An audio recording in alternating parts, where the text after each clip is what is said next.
నీ వాక్యం మమ్ము విభజించే, నీ సత్యం మమ్ము సంధించే, నీ ఆత్మయే మమ్ము వెలిగించే, నీ కృపలే మాదు బలమాయే, నీ ఆత్మయే మమ్ము వెలిగించే, నీ కృపలే మాదు బలమాయే.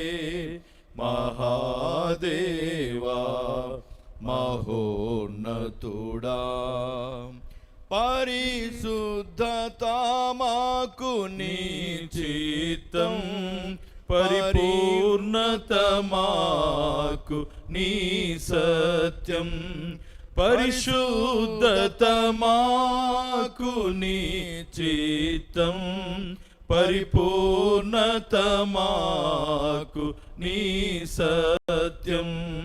పరలోక పట్టణ పౌరులము, ప్రభావ మహిమకు వారసులం. పరలోక పట్టణ పౌరులము, ప్రభావ మహిమకు వారసులం. మహాదేవా మహోన్నతుడా, అనంతాది అమరవని, పరివృత తేజో పరిశుద్ధుడా, దివ్యాత్మా దైవ మానవుడా, మహాదేవా మహోన్నతుడా.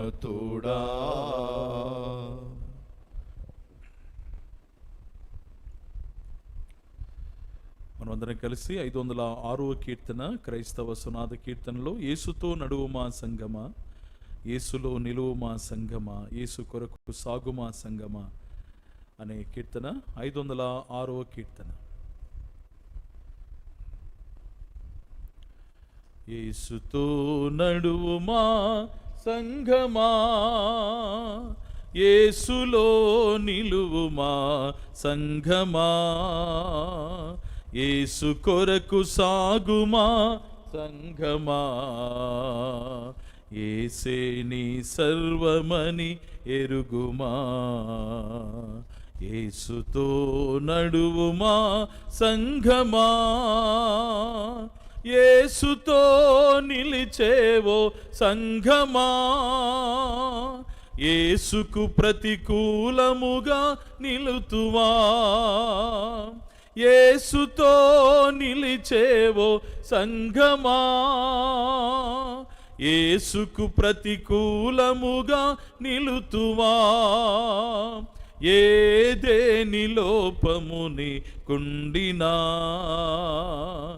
ఏదేని లోపముని కుండినా, యేసు రూపమునకు సరిచేసుకో, యేసు రూపమునకు సరిచేసుకో, యేసుతో నడువుమా సంఘమా, యేసులో నిలిచేవో సంఘమా,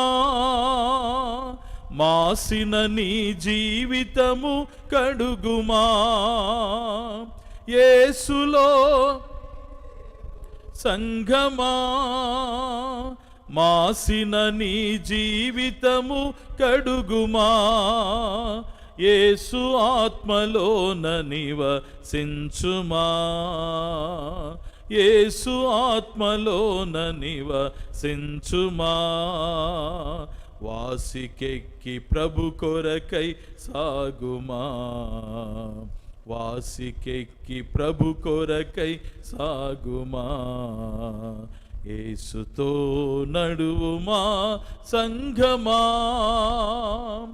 యేసు కొరకు నిలచేవో సంఘమా, యేసు క్రియలు నీలో జరిగించుమా, యేసు కొరకు నిలిచేవో సంఘమా, యేసు క్రియలు నీలో జరిగించుమా. ఏ కష్ట నష్టములు వచ్చినా, ఏ కష్ట నష్టములు వచ్చినా, యేసు కొరకు నిలువుమా సంఘమా, యేసు కొరకు నిలువుమా సంఘమా. యేసుతో నడువుమా సంఘమా, యేసులో నిలువుమా సంఘమా.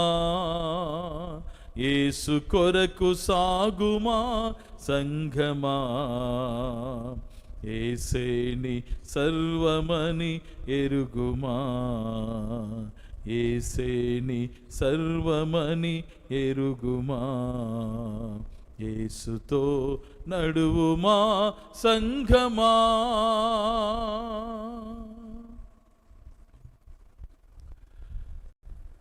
అందరం తల ఉంచినట్లయితే మన మధ్యన సహోదరులు పాలు పాపన్న ముందున్న వాక్యం కొరకై ప్రార్థన చేస్తారు. ప్రార్థనలు అందరూ ఏకీభవిద్దాం. అందరూ తలలు వంచండి, కళ్ళు మూయండి. ప్రార్థన చేద్దాం. అత్యంత కృపాభరితుడవైన మా ప్రియ పరలోకపు తండ్రి, సార్వభౌమాధికారము కలిగిన మా గొప్ప దేవుడా, నిత్యము దూతగణము చేత ఆరాధింపబడుతున్న మా ప్రియ పరలోకపు రాజా, మీ ఘనమైన ఉన్నతమైన అత్యున్నతమైన నామమునకు తలలు వంచి హృదయపూర్వకంగా స్తుతులు స్తోత్రములు కృతజ్ఞతలు చెల్లిస్తూ ఉన్నాము నాయన. తండ్రి ప్రభువా, ఇది మొదలుకొని నిరంతరము నీ రాకపోకల యందు తోడుగా ఉంటానని మీరు వాగ్దానం చేసిన మాటను బట్టి స్తోత్రాలు చెల్లిస్తూ ఉన్నాం. తండ్రి ప్రభువా, నన్ను తట్టు నుండి క్షేమంగా నీ పాదాలకు నడిపించినందుకై స్తుతిస్తూ ఉన్నాం, మిమ్మల్ని గణపరుస్తూ ఉన్నాం. ఈ దినము నాయన ప్రత్యేకమైన సహవాస కూడికను బట్టి మిమ్మల్ని స్తుతిస్తూ ఉన్నాం. తండ్రి ప్రభువా, మేమందరం తలలు వంచి తండ్రి నేర్చుకున్నకు మీ పాదాల దగ్గర కూర్చొని ఉన్నాం. తండ్రి ప్రభువా, మీరు మాట్లాడితే, మీరు నేర్పిస్తే నేర్చుకోవాలని ఆశ కలిగి ఎదురు చూస్తూ ఉన్నాం. తండ్రి ప్రభువా, గుంటూరు నుండి ప్రేమానందం గారిని మా మధ్యకు క్షేమంగా నడిపించి తండ్రి ప్రభువా, మాకు అవసరమైన మాటలు అందించటానికి మీ దాసుని మా మధ్యకు నడిపించినందుకై మిమ్మల్ని స్తుతిస్తూ ఉన్నాం. సుదీర్ఘమైన ప్రయాణాన్ని మీరు దీవించి క్షేమాన్ని అనుగ్రహించి నడిపించినందుకై స్తుతిస్తూ ఉన్నాం. మీ దాసుడు ప్రేమానందం గారు తండ్రి వాక్యం అందిస్తుంటుండగా మీ దాసుని బలపరచండి నాయన, ఆత్మపూర్ణునిగా చేయండి, మీ శిలువ చాటున మరుగు చేయండి. తండ్రి ప్రభువా, మీ దాసుని బలపరిచి మీరే మాట్లాడాలని ప్రార్థన చేస్తూ ఉన్నాం. ఓ మా తండ్రి, తండ్రి ఆత్మ మీలో ఉండి మాట్లాడుచున్నాడు, కానీ మాట్లాడువారు మీరు కాదని మీరు రాయించిన మాటను బట్టి స్తుతిస్తూ ఉన్నాం. అవును ప్రభువా, మీరు మాట్లాడితేనే మేము వినాలని ప్రభువా ఎంతగానో ఆశ కలిగి ఉన్నాం. తండ్రి ప్రభువా, మేమందరము నాయన నీ వాక్యం వినాలని ఎదురు చూస్తుంటుండగా మీ దాసుని బలపరిచి మాట్లాడాలని ప్రార్థన చేస్తూ ఉన్నాం. మీ మాటలు నాకు దొరకగా వాటిని భుజించి తిని అని భక్తుడు పలికినట్లుగా, అవును ప్రభువా, మీ మాటలు మేము తండ్రి భుజించేటట్లు మీరు సహాయం చేయమని ప్రార్థన చేస్తూ ఉన్నాం. ఓ మా ప్రభువా, మీ మాటలు ఎంతైనా అవసరం, మా జీవితాలను సరిచేసేవి. మీ మాటల చేత మీరు మాట్లాడితే మా జీవితాల్లో ఉన్నటువంటి తండ్రి ప్రభువా తప్పులను మేము సరిచేసుకోవటానికి మీరు కృప చూపాలని హెచ్చరించండి. మీరు మాతో మాట్లాడమని ప్రార్థన చేస్తూ ఉన్నాం. తండ్రి ప్రభువా, వినగల చెవి, గ్రహించే మనసు కూడా మాకు అనుగ్రహించండి. ఓ తండ్రి, వినడం మాత్రమే కాకుండా వాటిని అనుసరించే విధంగా మేము ఈ లోకంలో జీవించటానికి మీరే సహాయం చేయాలని ప్రార్థన చేస్తూ మీ దాసుని మమ్మలను మీ దయగల కరుణగల హస్తాలకు అప్పజెంపుకుంటుండగా దీవించుమని మా ప్రాణప్రియుడు రక్షకుడు విమోచకుడు అయిన క్రీస్తు యేసు ప్రభువు అను శ్రేష్టమైన నామమునే ప్రార్థిస్తున్నాం మా తండ్రి. ఆమేన్.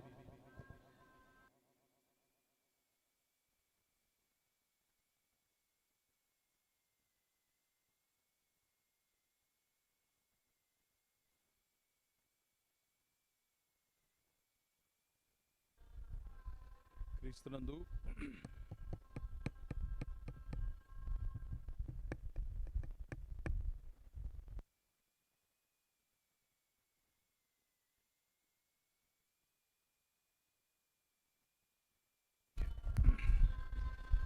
రాత్రి వేళ ప్రభు పాద సన్నిధికి చేరవచ్చిన మీకందరికీ హృదయపూర్వకమైన వందనాలు. మనందరం ప్రార్థించిన రీతిగా, ఆశించిన రీతిగా ఈ రాత్రి మన మధ్యకు దేవుని దాసులు గుంటూరు పట్టణంలో ఉండి దేవుని పరిచర్య జరిగిస్తూ దేవుడు అప్పగించిన బాధ్యతలను బట్టి అనేక ప్రాంతాల్లో దేవుని చేతిలో వాడబడుతున్న దైవ సేవకులు ప్రేమానందం అన్న గారు మన మధ్య ఉన్నారు. వారు నందికొట్కూరు రావటం ఇది రెండవసారి. మొదటిసారి వచ్చినప్పుడు మీలో ఒకరు లేక ఇద్దరు చూసి ఉండవచ్చు. మొదటిసారి మన మధ్యకు మన ఎలిమెంటరీ స్కూల్లో, సాబాపేట ఎలిమెంటరీ స్కూల్లో యూత్ క్యాంప్ ఏర్పాటు చేయబడినప్పుడు దేవుని వాక్యాన్ని అందించడానికి దాదాపు చాలా ఏండ్లు అనుకుంటాను, ఇప్పటికే 20 ఏండ్లు దాటిపోయింది అనుకుంటున్నాను. 20 ఏండ్ల క్రితం దేవుని దాసులు మన మధ్యకు వచ్చి దేవుని వాక్యాన్ని అందించారు. అన్నగారు దాదాపు 45 సంవత్సరాల నుండి మాకు పరిచయం. మా పెద్ద అక్క అన్నమ్మక్కను జమ్ములపాలెం దేవుని సేవకులు జోగిమోస్ గారికి ఇచ్చిన తర్వాత నేను చిన్నతనంలో మాటికి మా పెద్దక్క వారికి ఊరికి వెళ్ళేవాడిని. ఆ దినాల్లో టంగుటూరులో, జమ్ములపాలెం ప్రక్కన టంగుటూరులో అన్నగారు, తర్వాత ప్రేమానంద గారి అన్నగారు ఐజక్ అన్నగారు, వారి అక్క చెల్లెళ్ళు, తర్వాత వారి తండ్రి తల్లి వీరందరూ అక్కడ ఉండేవారు. ఆ దినాల్లో ఎక్కడ సభలు జరిగినా ప్రేమానందన్ గారు తప్పకుండా ఉండేవాడు, సంగీత వాయిద్యాలు వాయించేవారు. నేను మొదటిసారి చూసిన విషయం ఏంటంటే, నాకు గుర్తొస్తుంది, డోలక్ తబలా రెండు ప్రక్కన పెట్టుకొని అవసరమైనప్పుడు డోలక్ వాయించటం, తర్వాత తబల వాయించటం రెండు అన్న చేసేవాడు. అన్నవారి చెల్లో అక్కడ అనుకుంటాను, మంచి గాయకురాలు, మంచి గాయకురాలు. ఆ చిన్నతనంలో నేను వీరందరిని చూసినప్పుడు చాలా ముచ్చటేసేది, చాలా ఆసక్తిగా ముందు కూర్చొని అన్న వాయించే తబల డోలకు నేను చూసేవాడిని. ఇప్పుడు కూడా వాయిస్తాడట. అయితే కుమారుడు దేవుని సేవకు వచ్చాడు, కుమారుడు ఆ పని చేస్తున్న కారణం చేత అన్న కూడా మంచి సింగర్, మంచి గాయకులు. అన్నగారి తల్లిదండ్రులు కూడా వారు టీచర్స్గా పనిచేసి అదే సమయంలో దేవుని పరిచర్యలో ఎంతో ప్రయాసపడిన వారు. ఒక మాటలో చెప్పాలంటే అన్నగారి తల్లిదండ్రులు, మా తల్లిదండ్రులు, వారు ఎంతో అన్యోన్యంగా దేవుని సేవలో కొనసాగిన వారు. వారి పిల్లలుగా దేవుని సేవలో మేము కూడా కొనసాగటం అనేది దేవుడిచ్చిన భాగ్యముగా ఇంతవరకు మేము సాయంకాలం మాట్లాడుకున్నాం. పెద్దలు చేసిన ప్రార్థన ఫలితం ఆయన సేవలో కొనసాగడానికి దేవుడు సహాయం చేస్తున్నారు. అన్నకంటే మనకు బాగా పరిచయమైంది ఐజక్ బాబన్న గారు. మీలో చాలామంది చూసి ఉంటారు. ఐజక్ బాబన్న గారు తరచుగా మన మధ్యకు వచ్చి దేవుని వాక్యాన్ని అందించేవారు. ఈ 2 దినాలు మన మధ్యకు దేవుని వాక్యాన్ని అందించడానికి ప్రార్థనాపూర్వకంగా ప్రేమానందం గారిని ఆహ్వానించినప్పుడు అన్నగారు ప్రార్థనాపూర్వకంగా సమ్మతించి మన మధ్యకు రావడానికి దేవుడు సహాయం చేశారు. ఈ 2 దినాలు వారు మన మధ్య ఉండబోతున్నారు. ఈరోజు ఇక్కడ వాక్య పరిచర్య చేస్తారు. రేపు ఉదయకాలం కొనదేల ఆరాధన కార్యక్రమంలో కూడా వాక్య పరిచర్య చేస్తారు. కనుక రేపు ఉదయం ఒకవేళ మీలో ఎవరైనా అనుకూలంగా ఉన్నవారు కూడా రేపు ఆరాధనకు కొనదేలకు రావచ్చు వాక్యం వినడానికి. ఆ తర్వాత కొనదేల ఆరాధన అయిపోయిన తర్వాత మరలా ఇక్కడికి వచ్చి ఇక్కడ ఆరాధన కార్యక్రమంలో దేవుని వాక్యాన్ని అందిస్తారు. తిరిగి రేపు సాయంకాలం తర్తూరులో కూడా దేవుని వాక్యం అందిస్తారు. తిరిగి మనమందరం రేపు రాత్రి 3 సంఘాల వారు ఇక్కడికి వస్తారు. అందరం కలిసి రేపు రాత్రి చివరి కూడిక మనం కలిగి ఉంటాం కనుక ఈ ముందున్న కూడికల్లో దేవుడు తన దాసుని బలపరిచి మనందరి క్షేమం కొరకై వాడుకునేలాగున మనం ప్రార్థన చేస్తూనే వస్తూ ఉన్నాం. ఇంకను భారంగా ప్రార్థన చేద్దాం. ఈ రాత్రి వేళ అన్నగారు దేవుని వాక్యము అందించవలసిందిగా ప్రేమతో అన్నగారిని ఆహ్వానిస్తున్నాను.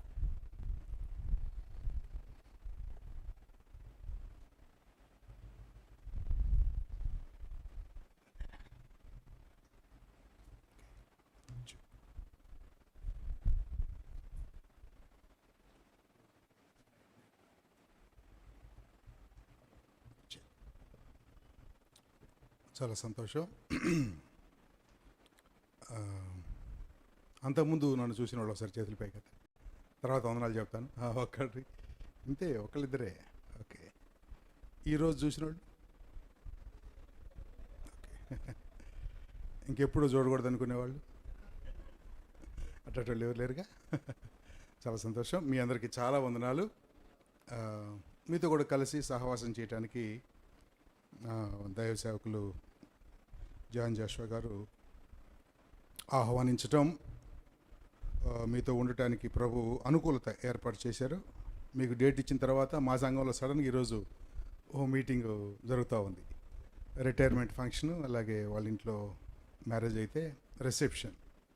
వాళ్ళని బతిలాడుకొని మొదటి మెసేజ్ నేను తీసుకొని ఇంకా వచ్చేసాను అనమాట. అక్కడ ఉండకుండా భోజనం కూడా చేయకుండా ప్రభు కృపను బట్టి ఈ రాత్రి మీతో కూడా కలుసుకొని దేవుని యొక్క వాక్యాన్ని పంచుకోవాలని ప్రభు ఇచ్చిన మంచి కృపకై ప్రభువుకు మొదటిగా వందనాలు చెల్లిస్తూ, ప్రేమతో ఆహ్వానించిన స్థానిక సంఘం అంతటికి కూడా మరోసారి నా హృదయపూర్వక వందనాలు తెలియపరుస్తూ ఉన్నాను. దేవుని వాక్యం చదువుకుందాం. పరిశుద్ధ గ్రంథమైన బైబిల్లో నుంచి అపొస్తలుల కార్యగ్రంథం 9వ అధ్యాయం చదువుకుందాం. కొంతమందికి ఎలా అనిపిస్తుంది, గుంటూరు నుంచి పిలిపిస్తే మళ్ళీ అపొస్తలుల కార్యాలయనా, వేరేదేం చెప్పరా అని. బైబిల్లో తప్ప వేరే చెప్పడానికి ఏముండదు. ఎవరు చెప్పినా కూడా ఏం చెప్పాలి, దీంట్లో ఏ చెప్పాలి, అదనమాట. మాకు సపరేట్గా వేరే గుంటూరు కార్యాలు అట్లాంటి ఏమి ఉండవు. బైబిల్లో కార్యాలే మనం చదువుకుంటాం. అందుకని అపొస్తలుల కార్యగ్రంథం 9వ అధ్యాయం చదువుకుందాం. వచనం 31 చదువుతున్నాను. వచనం 31. కావున యూదయ, గలిలయ, సమరయ దేశములనంతటా సంఘము క్షేమాభివృద్ధి నొందుచు సమాధానము కలిగి ఉండెను. మరియు ప్రభునందు భయమును పరిశుద్ధాత్మ ఆదరణ కలిగి నడుచుకొనుచు విస్తరించుచూ ఉండేను. చదవబడిన ఈ లేఖన భాగాలు ప్రభు మనందరి వినికిడిలో దీవించుకాక. ఈ వచనంలో దేవుని సంఘం ఎలా ఉందో తెలియపరుస్తూ ఉన్నారు. అది క్షేమాభివృద్ధి నొందుచు అనే మాట మనం చదువుతున్నాం. క్షేమాభివృద్ధి అనే దగ్గర 1 అని చిన్న నంబర్ వేసి కింద వైపున ఏమని రాశారంటే కట్టబడుచు అని అన్నాడు. కాబట్టి మనం ఆ 2 మాటలు కూడా కలిపి చదువుదాం. సంఘం ఏమవ్వాలంటే క్షేమాభివృద్ధి చెందాలి. 2వ మాట కట్టబడాలి. ఇక 3వ మాట ఆఖరుగా ఆ వచనంలో చివరను చూడండి, విస్తరించుచుండేను అనే మాట. విస్తరించుచు ఉండేను. సంఘానికి ఉండవలసిన లక్షణం ఇదన్నమాట. సంఘానికి ఉండవలసిన లక్షణం ఏమిటి అంటే క్షేమాభివృద్ధి చెందాలి, అంటే కట్టబడాలి. రెండవదిగా విస్తరించాలి. ఇది జరగాలి అని దేవుడు ఇష్టపడుతున్నాడు, దేవుడు ఆశపడుతున్నాడు. అలాగ ఉండాలని దేవుని యొక్క ప్రణాళిక. కాబట్టి ఏ సంఘమైనా, స్థానిక సంఘాలు ఏ స్థానిక సంఘమైనా ఇలా ఉండాలని దేవుని యొక్క అభిలాష. అలాగా ఉండటం కోసమై సంఘములో ఉండే విశ్వాసులు వారికి ఉండవలసిన లక్షణాలు ఈ యొక్క అధ్యాయములో 4 లక్షణాలు ఉన్నాయి. ఎవరి దగ్గర అయితే ఈ 4 లక్షణాలు ఉంటాయో ఆటోమేటిక్గా ఆ సంఘం ఏమైందంటే క్షేమాభివృద్ధి చెందిద్ది, కట్టబడిద్ది, విస్తరిస్తుంది. 3 మాటలు. మీరనండి ఆ మాటలు.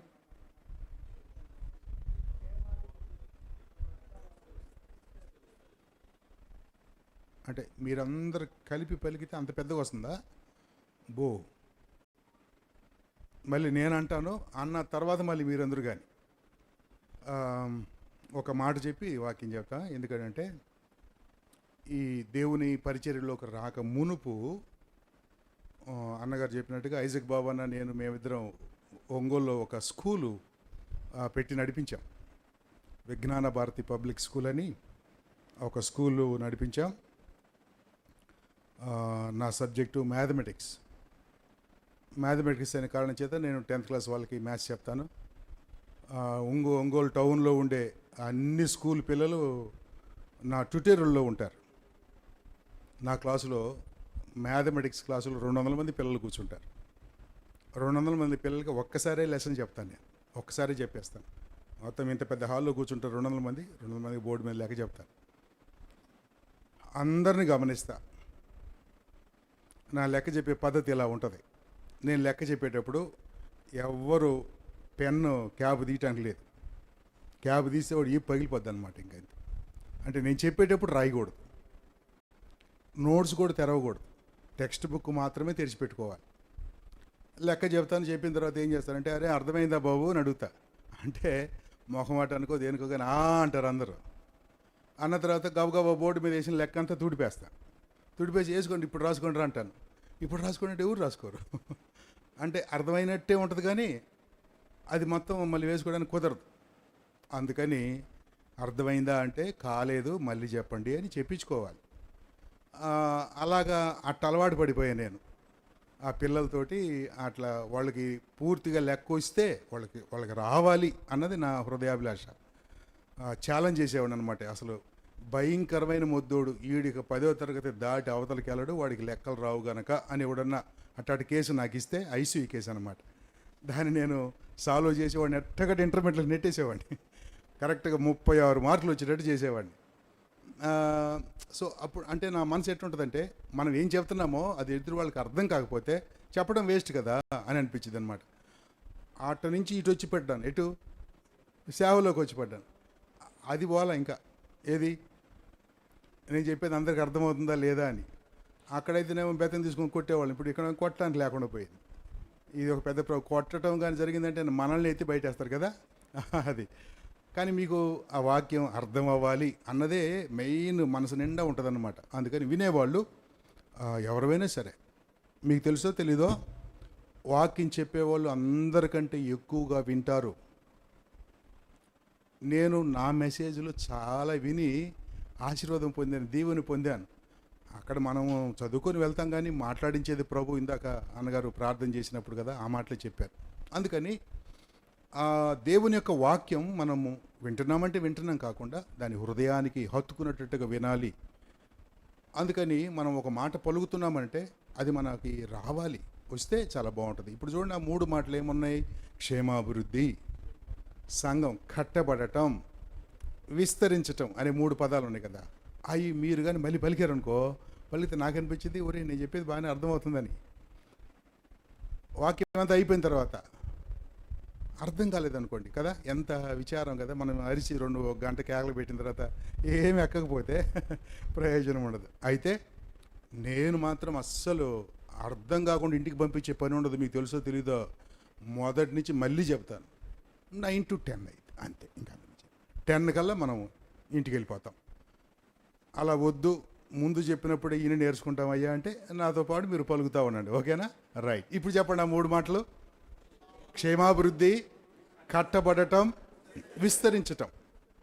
ఇది సంఘానికి ఉండవలసిన లక్షణం. ఏ స్థానిక సంఘమైనా ఇలాగ ఉండాలి. అప్పుడు యోదయ ప్రాంతంలో, సమరయ ప్రాంతంలో సంఘం యెరూషలేములో క్షేమాభివృద్ధి చెందుతుంది, కట్టబడుతుంది, విస్తరిస్తుంది అని అపోస్తలుల కార్యాలు 9వ అధ్యాయంలో వ్రాయబడింది. ఈ 9వ అధ్యాయానికి ఒక స్పెషల్ ఉంది. ఏమిటి ఆ స్పెషల్ అంటే, 9వ అధ్యాయంలో ఒక ఆయన ప్రభువుని నమ్ముకున్నాడు. ఆయన సౌలు. ఎవరైనా సౌలు. ఈ సౌలు ప్రభువుని నమ్ముకోవటం అనేది చాలా ఆశ్చర్యమైన సంగతి. సౌలు జీవితాన్ని చూస్తే దేవుడంటే ఆసక్తి కలిగిన వాడు, దేవుడంటే ఇష్టమున్నవాడు, కానీ ఎలా బ్రతకాలో తెలీదు, ఎలా భక్తిగా ఉండాలో తెలీదు, ఏది నిజమైన భక్తో తెలియదు. ఉండటానికి అన్నీ ఉన్నాయి. ధర్మశాస్త్రం అంటే చాలా మక్కువ, దేవుడంటే ప్రేమ, ఇవన్నీ ఉన్నప్పటికీ సంఘాన్నే హింసించాడు ఆయన. కాబట్టి తెలియక, ఎలాగా ఆయనే అంటాడు తన సాక్ష్యంలో, తెలియక చేసి తిని కనుక కనికరింపబడి తిని అని అన్నాడు. కాబట్టి చూడండి, ఆయనకి దేవుని పట్ల ఆసక్తి ఉంది, వాక్యం పట్ల ఆసక్తి ఉంది, కానీ క్రమము పద్ధతి తెలియదు ఆయనకి. సాతానుడు ఇలాగ వాడుకుంటాడు మనుషుల్ని. సౌల్ని అలాగే వాడుకుంటున్నాడు. అయితే 9వ అధ్యాయంలో కదా, దమస్కు మార్గంలో ఆయన ప్రభువుని నమ్ముకున్నాడు. ఈ 9వ అధ్యాయానికి ఒక స్పెషల్ ఉందన్నమే అదే, సౌలు ప్రభువుని నమ్ముకోవటం, సత్యం తెలుసుకోవటం. ఇంకా ఎంత అద్భుతమైన సంగతి కదా. ఇప్పుడు దాకా ఏ సంఘాన్ని అయితే హింసిస్తున్నాడో, ఇప్పుడు ఆ సంఘంలో ఆయన కూడా ఒక రాయి అయిపోయాడు. ఈ 9వ అధ్యాయానికి అటొక అధ్యాయం ఇటొక అధ్యాయం ఉన్నాయి. బడికి పోయి పిల్లలు చెప్తారు 9 కట్టి ఇటు ఏముంటాయి, బడికి పోయేవాళ్ళు చెప్తారు. చెప్పండి, వీళ్ళు ఎవరు బడికి పోతున్నట్లేరా నానా? ఇటు చూడండి, నా వైపు చూడండి. 9 కట్టి ఇటు ఏముంటాయి నంబర్లు, 9 కట్టి ఇటు ఏముంటాయి, 9 తర్వాత ఏమొస్తుంది, 10ఏనా? చూడండి ఎందుకని మంచిది. 9కి ముందు ఏమొస్తుంది, 8 వస్తుంది, అవునా? ఓకే. బైబిల్లో చాలా విచిత్రంగా ఈ 9వ అధ్యాయానికి అటు ఇటు 8, 10 ఉన్నాయి. విచిత్రం ఏముంది, ఇప్పుడు అట్టాగే ఉంటాయి.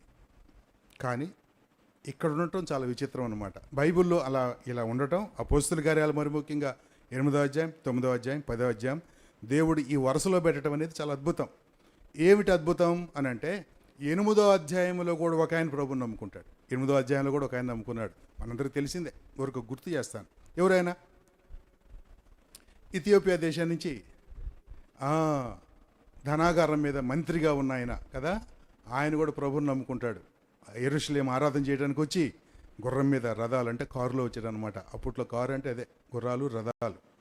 కారులో వచ్చి ఆరాధన చేసి వెళ్తున్నాడు. మళ్ళీ ఆయనకు పాపం ఏమీ తెలియదు, కానీ ఆయన దగ్గర యెషయా గ్రంథం ఉంది, 53వ అధ్యాయం చదువుకుంటూ వెళ్తా ఉన్నాడు. దేవుడు ఫిలిప్పును పంపించి ఆయనకు సువార్త చెప్పాలి అని అంటే, ఆ లేఖనాలని అనుసరించి ఫిలిప్పు సువార్త చెప్పినప్పుడు ఆ నపంసకుడు ప్రభువు నమ్ముకొని దారిలోనే ఆరాధన చేసుకొని, అంటే బాప్తిజం తీసుకొని నిజమైన ఆరాధకుడిగా వెళ్ళిపోయాడు. ఈ సంగతులన్నీ 8వ అధ్యాయంలో రాయబడ్డాయి. 10వ అధ్యాయంలో కూడా ఇంకొక ఆయన ప్రభువుని నమ్ముకున్నాడు. 10వ అధ్యాయంలో ఎవరు ప్రభువుని నమ్ముకున్నారో సహోదరులు చెప్తారు. సహోదరులు కొర్నేలి కదా. ఇటలీ పటాలము అనబడిన పటాలంలో కొర్నేలి అనే శతాధిపతి ఉన్నాడు, ఆయన ప్రభువుని నమ్ముకున్నాడు. ఇక కొర్నేలి ప్రభువుని నమ్ముకున్న తర్వాత పేతురు గారు 10వ అధ్యాయం 36వ వచనంలో ఒక మాట చెప్పాడు. బైబిల్ తెప్పకుండా మనందరం చెబుతాం దాన్ని. నేను స్టార్ట్ చేస్తాను, మనందరం మొదలు పెట్టేద్దాం. ఓకే, 10:36 ఎలాగుంటుంది, యేసు క్రీస్తు అందరికీ ప్రభువు అనే మాట. 10:36 అపోస్తుల కార్య గ్రంథం. ఈ మాట 10వ అధ్యాయంలో ఆయన చెప్పడంలో ఉద్దేశం ఏంటంటే, ఆ కొర్నేలి కూడా ప్రభువుని నమ్ముకొని సంఘంలో చేర్చబడ్డాడు. కొర్నేలి అన్యుడే, ఇథియోపియా దేశానికి సంబంధించిన ఆయన అన్యుడే, మధ్యలో ఆయన మాత్రమే యూదుడు. కాబట్టి వీళ్ళంతా ప్రభువుని నమ్ముకోవడం చూసినప్పుడు చాలా ఆశ్చర్యం వేసిందనమాట. అప్పుడు దాకా మనం మనవరకే అనుకుంటున్నాం యూదులం అని అపోస్తలుడైన పౌలు ఏమన్నాడంటే, మనకే కాదు దేవుడు, అందరికీ దేవుడు అని చెప్పాడనమాట. ఈ ముగ్గురు వెనకాల వాళ్ళని అడుగుతూ మనం వెళ్తామనుకోండి, బాబు నీ పేరేం పేరు అంటే, నా పేరు కొర్నేలి అని చెప్తాడు కదా. ఆ కొర్నేలి, మీ నాన్నగారి పేరు ఏం పేరయ్యా అంటే ఆయన పేరు ఏదో చెప్తాడు. తర్వాత వాళ్ళ నాన్నగారు, మీ తాతగారి పేరు ఏందో కనుక్కో అంటే తాతగారి పేరు చెప్తారు. ఇట్లా పేర్లు అడుగుకుంటా మనం చివరిదాకా వెళ్ళిపోయామనుకోండి, ఈ ముగ్గురిని కూడా, సౌల్ని, అలాగే కొర్నేలిని, ఇథియోపియా దేశానికి సంబంధించిన నపుంసకుడిని, ఇట్లా పేర్లు అడుగుతూ వెళ్ళామనుకోండి, వాళ్ళు చివరిలో 3 పేర్లు చెప్తారనమాట. వాళ్ళ ఫైనల్ తాతలు ఏమో చెప్తారంటే షేము, హాము, యాపేతు అని చెప్తారు. ఎవరి షేము, హాము, యాపేతు? జలప్రళయం తర్వాత ఈ భూమి మీద జీవించిన మొట్టమొదటి కుటుంబం కదండి, వాళ్ళు ఒక్కళ్ళే తప్పించబడ్డారు.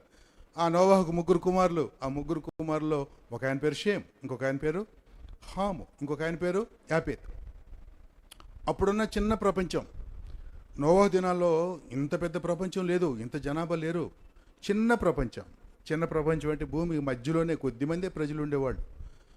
3 ఖండాల్లోనే ప్రజలు ఉన్నారు. అప్పుడు అమెరికా లేదు, ఆస్ట్రేలియా లేదు, 3 ఖండాల్లోనే ప్రజలు ఉన్నారు. ఏ ఖండాల్లో ప్రజలు ఉన్నారంటే ఆసియా ఖండం, ఐరోపా ఖండం, ఆఫ్రికా ఖండం, ఈ 3 ఖండాల్లోనే జలప్రళయం వచ్చింది కూడా అక్కడే మధ్యలోనే, ఆ పరిసర ప్రాంతాల్లో వచ్చిందన్నమాట. కాబట్టి ఈ జలప్రళయం తర్వాత నివసించిన ఈ 3 సంతానం ప్రపంచంలో ఉన్న 3 ఖండాలలో నివసించారు. ఈ 3 ఖండాల్లో ఆసియా ఖండంలో షేము సంతానం ఉన్నారు. ఆఫ్రికా ఖండములో హాము సంతానం ఉన్నారు. ఐరోపా ఖండములో యాపేతు సంతానం ఉన్నారు. అలాగైతే అపోస్తుల కార్యాలు మనం ఇందాక 9వ అధ్యాయం చదువుకున్నామా, దానికి అటు ఇటు ఏమున్నాయని చెప్పుకున్నాం. 8వ అధ్యాయము 10వ అధ్యాయము మధ్యలో 9వ అధ్యాయం పెట్టాడు దేవుడు. అంటే అధ్యాయాలు ముఖ్యం కాదు, కానీ ఆ 3 అధ్యాయాల్లో 3 ఖండాలకు సంబంధించిన 3 వ్యక్తులు సంఘములోకి చేర్చబడ్డారు. అంటే సంఘం అనేది సార్వత్రికం అని చెప్పడానికి, ఆ 3 రక్షణ అనుభవంలోకి రావటానికి వచ్చిన బిడ్డలను దేవుడు రికార్డ్ చేసి ఆత్మదేవుడు మనకి గ్రంథంలో పెట్టాడు.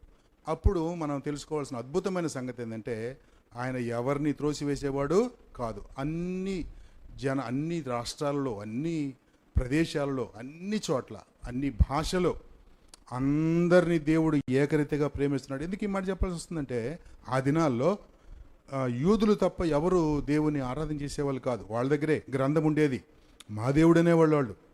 కానీ ఆయన అందరికీ దేవుడు, అందరికీ ప్రభు అన్న సత్యం 10వ అధ్యాయంలో పేతురు భక్తుని ద్వారా మనకు వివరించబడుతుంది. కాబట్టి సంఘం ఇలాగా క్షేమాభివృద్ధి చెందుతుంది. చూడండి, ఆ సంఘం ఎక్కడికెక్కడికి వెళ్ళిపోయింది. ఐరోపా ఖండం వెళ్ళిపోతుంది, ఆఫ్రికా ఖండం వెళ్ళిపోయింది, ఆల్రెడీ ఆసియా ఖండంలో ఉంది. ఇది విస్తరిస్తూ ఉంది. 9వ అధ్యాయంలోకి వచ్చేసరికి విస్తరిస్తూ ఉంది అని మనము చదివాం.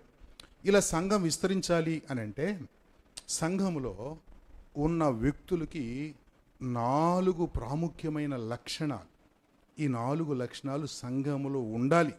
ఉంటేనే సంఘం క్షేమాభివృద్ధి చెందింది. ఏమిటి ఆ 4 లక్షణాలు అంటే, 9వ అధ్యాయములో 4 వ్యక్తులను మనము చూడగలుగుతాం. 9వ అధ్యాయం, సౌలు ప్రభు నమ్ముకున్నాడు దమస్కులో.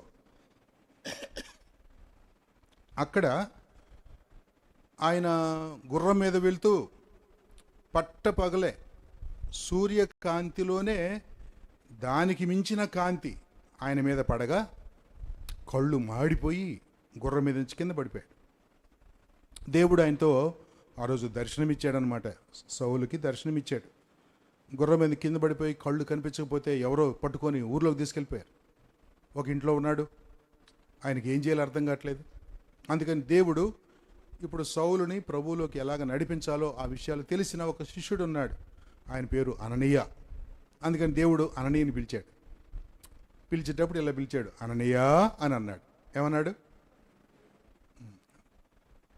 దేవుడు అట్ట పేరు పెట్టి పిలుస్తాడు. మన పేర్లని తెలుసు ఆయనకి. పిలిచినప్పుడు మనం ఏం చేయాలంటే, ఎస్ ప్రభు ఇదిగో నేను ఉన్నాను అని చెప్పాలి. చదువుతాను చూడండి, ఆ వచనం 10, 9వ అధ్యాయం 10వ వచనం చదువుతున్నాం. అపోస్తుల కార్యగ్రంథం 9:10. దమస్కులో అననీయ అను ఒక శిష్యుడు ఉండెను. ప్రభువు దర్శనమందు అననీయ అని పిలువగా. ఆ దమస్కులో యేసు ప్రభువుని నమ్ముకున్న వాళ్ళందరినీ, దమస్కులోనే కాదు ఎక్కడ ప్రభువుని నమ్ముకున్నా కూడా వాళ్ళని ఫస్ట్లో ఏమని పిలిచేవాళ్ళు తెలుసా? శిష్యులు అని పిలిచేవాడు. కాబట్టి నమ్మిన వాళ్ళందరూ ప్రభు యొక్క శిష్యులే. దానికంటే ముందు మనకు ఒక పోస్ట్ వస్తుంది, తర్వాత నెక్స్ట్ 2వ పేరే శిష్యులు అనే పేరు. ముందేమొచ్చింది అని అంటే, యోహాను సువార్త 1వ అధ్యాయం 12వ వచనం వచ్చింది అనమాట. తనను ఎందరు అంగీకరించిరో వారందరికీ, అనగా తన నామమందు విశ్వాసం ఉంచిన వారికి దేవుని పిల్లలు. ఫస్ట్ మనకేమని వచ్చింది? మనం దేవుని పిల్లలం. క్రీస్తు ప్రభుని సొంత రక్షకునిగా అంగీకరించి రక్షణ అనుభవంలోకి వస్తే వాళ్ళని దేవుని పిల్లలు అంటారు. ఇక బాప్తిసం పొంది వాళ్ళు దేవుని ఎదుగుతూ ఉంటుండగా దేవుడు వాళ్ళకి మొట్టమొదటి పెట్టిన పేరు ఏంటంటే శిష్యులు. అంటే ప్రభు దగ్గర నేర్చుకునేవాళ్ళు అని అర్థం. మనం చనిపోయేంత వరకు నేర్చుకోవాలి. మనకు కూడా పేరుంది, మనం కూడా శిష్యులమే. ట్రైనింగ్ పూర్తి అవ్వదు మనకి, ఒక జీవితకాల ట్రైనింగ్. అది నేర్చుకుంటూనే ఉంటాం. ప్రభు దగ్గర అనేక సత్యాలు నేర్పిస్తూనే ఉంటాడు. అందుకనే ఒకరి విశ్వాసం వలన ఒకరం ఆదరించబడినట్లుగా మనము సంఘముగా కూడుకుంటాం. ఈ సంఘములో కూడుకోవడానికి కారణం అదే. నా విశ్వాసం వల్ల మీరు, మీ విశ్వాసం వల్ల నేను, అలా ఒకరి విశ్వాసం వల్ల ఒకరు మనం నేర్చుకుంటూ సాగిపోతాం. ఈ సహవాసాన్ని దేవుడు మనకు అందుకే ఇచ్చాడు. కాబట్టి శిష్యులు అని పిలువబడేవాళ్ళు 11వ అధ్యాయంలోకి వచ్చిన తర్వాత అంత్యోక్యలో ఉన్న శిష్యులకి మొట్టమొదటిసారి క్రైస్తవులు అని పేరు వచ్చింది. ఇంకా అక్కడి నుంచి ఈ పేరుతో ఎక్కువగా పిలువబడతా ఉన్నారు, క్రైస్తవులు అని పిలువబడుతున్నారు. కాబట్టి తెలియకుండానే మనకి చాలా పేర్లు ఉన్నాయి. ఒక పేరేంటి? పిల్లలు, ఫస్ట్ పిల్లలు, 2 శిష్యులు, 3 క్రైస్తవులు. అంతేనా? ఇంకేమున్నాయి? పరిశుద్ధులు. ఎంత అద్భుతమైన పేరు! మనకి దేవుడు పెట్టిన పేరు పరిశుద్ధులు. ఇంకోటి కూడా పెట్టాడు, నీతిమంతులు అని అన్నాడు. అవునా? నీతిమంతులు, ఇలాంటి పేర్లు చాలా ఉన్నాయి. ఒక్కసారి ప్రభు దగ్గర దేవా నేను పాపిని నన్ను క్షమించన్నప్పుడు దేవుడు ఎన్ని అద్భుతమైన పేర్లు మనకి ఇవ్వడానికి ఆయన ఇష్టపడుతున్నాడో అది మన జీవితం యొక్క అర్థం, మన జీవితం యొక్క ప్రతిబింబం అన్నమాట. అలా ఉండాలని దేవుడు కోరుకుంటున్నాడు. రైట్. అననీయ అనే ఒక శిష్యుడు దమస్కులో ఉన్నాడు. ఇప్పుడు ప్రభు ఆయన పిలిచాడు, అననీయ అని పిలవగా. ఇప్పుడు కింద మీరు చదవండి, ఎవరో ఒకరు చదవండి పెద్దగా. అననీయ అని పిలిస్తే ఆయన ఏం చేశాడు? అతడు ప్రభువా, ప్రభువా ఇదిగో నేను ఉన్నాను అని అన్నాడు. సమాధానం ఏం చెప్పాడు ఆయన? ఇదిగో నేనున్నానండి, ఎస్ నేనున్నాను అని అన్నాడు. అంటే దాని అర్థం ఏందో తెలుసా? మీరు ఏం చెబితే దాన్ని చేయడానికి నేను రెడీ. పాతకాలంలో రాజుల కథలు కానీ మీరు చేస్తే ఎవరక్కడ అంటారు. ఎవరక్కడ అంటే ఎవరు వస్తారు? ఇట్లా సోలం లాంటిది పట్టుకొని బొట్లు వచ్చి నుంచుంటారు, అయ్యా అని రాజుగారి యొక్క ఆజ్ఞను శిరసా వహించడానికి. ఈరోజు దేవుడు అననీయ అని పిలిస్తే ఆయన కూడా అలాగే వచ్చి ఇదిగో ప్రభువా నేను ఉన్నాను అని అన్నాడు. ఇలాంటి లక్షణం సంఘములో ఉండే ప్రతి విశ్వాసి కలిగి ఉండాలి. ప్రభు పిలిస్తే ఏం చెప్పాలి మనం? ఎస్ నేనున్నానండి. కానీ మనవాళ్ళు ఎంత అద్భుతమైన వ్యక్తి అంటే ఇదిగో ప్రభువా, బ్రదర్ ఉన్నాడండి, ఎవరున్నారని చెబుతున్నారు.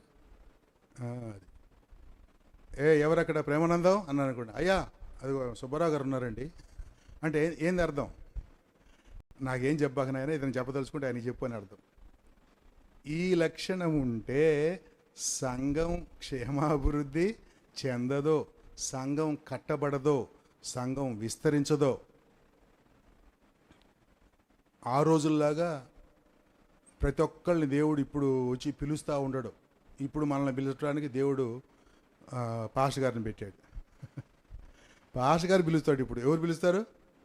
పాస్టర్ గారు పిలుస్తారు. బాబు ఏరా అనగానే అన్నా అర్జెంట్ అన్నా అని వెళ్ళిపోతున్నాం అనుకో, దేవుని కార్యాలు జరగవు. పిల్లలు తప్పించుకోవడానికి భలే చెప్తారు. మేము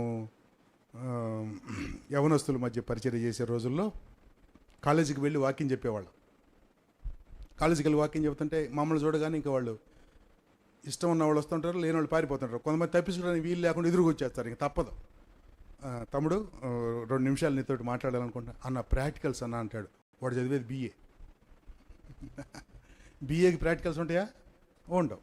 కాబట్టి తప్పించుకోవడానికి ఏదో ఒకటి చెప్తారనమాట. అలాగే సంఘంలో చాలామంది అందుబాటులో ఉండరు. అందుబాటులో లేకపోతే కార్యాలు సరిగ్గా జరగవు.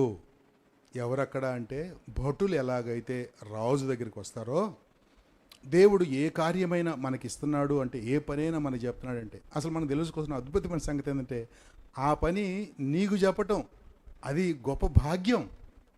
నీకు చెప్పటం, బాబిట్రా ఆ షాప్ దగ్గర వెళ్ళరాయ్యా అని నీకు చెప్పాడే. 20 మందిలో నిన్నొక్కడిని పిలిచారనంటే అది నీకు భాగ్యం అని తలంచాలి మనం. నేను కాదులే ఇంకెవరు నన్ను పంపించి అన్నావా అంటే ఆ భాగ్యాన్ని మనం ఏం చేసినట్టు? పోగొట్టుకున్నట్టు. అందుకని దేవుని దగ్గర రెడీగా ఉండాలి. నేను బైబిల్ ట్రైనింగ్ చేస్తున్న రోజుల్లో దేవుడికి ఎలాంటి వాళ్ళు కావాలంటే ఫ్యాట్ పీపుల్ కావాలన్నారు. ఫ్యాట్ స్పెల్లింగ్ చెప్తారా? FAT ఫ్యాట్ అంటే నేను అనుకున్న బాగా బిర్రుకు తిని ఇప్పుడున్నాను చూడండి, ఈ సైజు. ఇంకా అంతకుముందు చల్లాగుండేవాడిని, తగ్గిపోయా. ఇట్టటోళ్ళని పిలుస్తాడేమో అనుకున్నా. ఫ్యాట్ అంటే అది కాదంట. Faithful, available, teachable. ఎవరు కావాలి? Faithful, available, teachable. FAT అంటే నమ్మకమైన వాళ్ళు. కొంతమంది నమ్మకమైన వాళ్ళు అందుబాటులో ఉండరు. టీచబుల్ అంటే చెప్పగలిగిన వాళ్ళు. మనం ఎక్కడికైనా ఒక పనికి పంపిస్తే అక్కడ చెప్పాలి, మనం పంపించిన పని చేయాలి. కాబట్టి మా వైపున ఒక సామెత ఉంటుంది, సింగడు అద్దంకి పోను పోయాడు రాను వచ్చాడు. మీకు తెలుసు అది? మా ఒంగోలు దగ్గరలో అద్దంకి అని ఒక ఊరు ఉంటుంది కదా, అదనమాట. సింగయ్య అనే ఒక ఆయన ఇంట్లో పని చేస్తాడు. పొద్దున్నే అద్దంకి లేదు పని ఉంది. అద్దంకిలో పని ఉంటే భార్యాభర్తలు ఇద్దరు కూర్చొని మాట్లాడుకుంటున్నారు. ఏమే రేపు పొద్దున సింగయ్యని అద్దంకి పంపించాలి అని అంటే అంతవరకు విన్నాడు. ఈయన ఆ రాత్రికే పోయాడు. రాత్రికి అద్దంకి పోయి మళ్ళీ వెనక్కి తిరిగి వచ్చేసి పడుకున్నాడు. పొద్దున్నే లేపారు అండి, సింగయ్య లేరాలి, ఈరోజు కొద్దిగా అద్దంకి పోయి రావాలని. రాత్రి పోయించాను సార్ అన్నాడు. ఎందుకురా? నాకేం తెలియదండి, మీరు అద్దంకి పంపించాలని పోయాను వచ్చేసాను. ఎందుకు పంపించాలో వినకుండానే పోయాడు. అందుకని మా ఊర్లో మా ప్రకాశం జిల్లాలో అక్కడ ఆ సామెత చెప్పుకుంటారు అన్నమాట, సింగడు అద్దంకి పోను పోయాడు రాను వచ్చాడు. సంఘాల్లో చాలామంది సింగయ్యలు ఉన్నారు. సింగయ్యలు అంటే ఏం పని చేయాలో తెలియదు, ఏదో ఒకటి చేస్తూ ఉంటారనమాట. అట్ట కాకుండా దేవుడు క్లియర్గా చెప్తాడు మనకి కదా. అననీయ అని పిలిస్తే ఏం చేయాలి మనం? ఎస్ ప్రభువా, పలానా చోట సౌలు ఉన్నాడు, అతడు ప్రార్థన చేస్తున్నాడు, వెళ్ళు. అంటే దేవుడు అప్పచెప్పే పని ఎంత క్లియర్గా ఉంటుందో ఆ పనిని మనం చేయాలి. చేయటానికి మనమే ముందుకు రావాలి. కాబట్టి పని చేయటానికి రెడీగా ఉండే సంఘం క్షేమాభివృద్ధి చెందిద్ది. తప్పించుకుంటే క్షేమాభివృద్ధి చెందదు. గుంటూరులో ఫస్ట్ సంఘం మరణత ఇప్పుడు ఉంటుంది, అక్కడ పెద్ద సంఘం. ఆ సంఘంలో పెద్దలు మీటింగ్లు పెట్టి కూర్చొని ఆ పనులు ఈ పనులు ముందు రోజు చేపిస్తూ ఉంటారు. యవనస్తులు ఉంటారు, ఒక 20 మంది దాకా.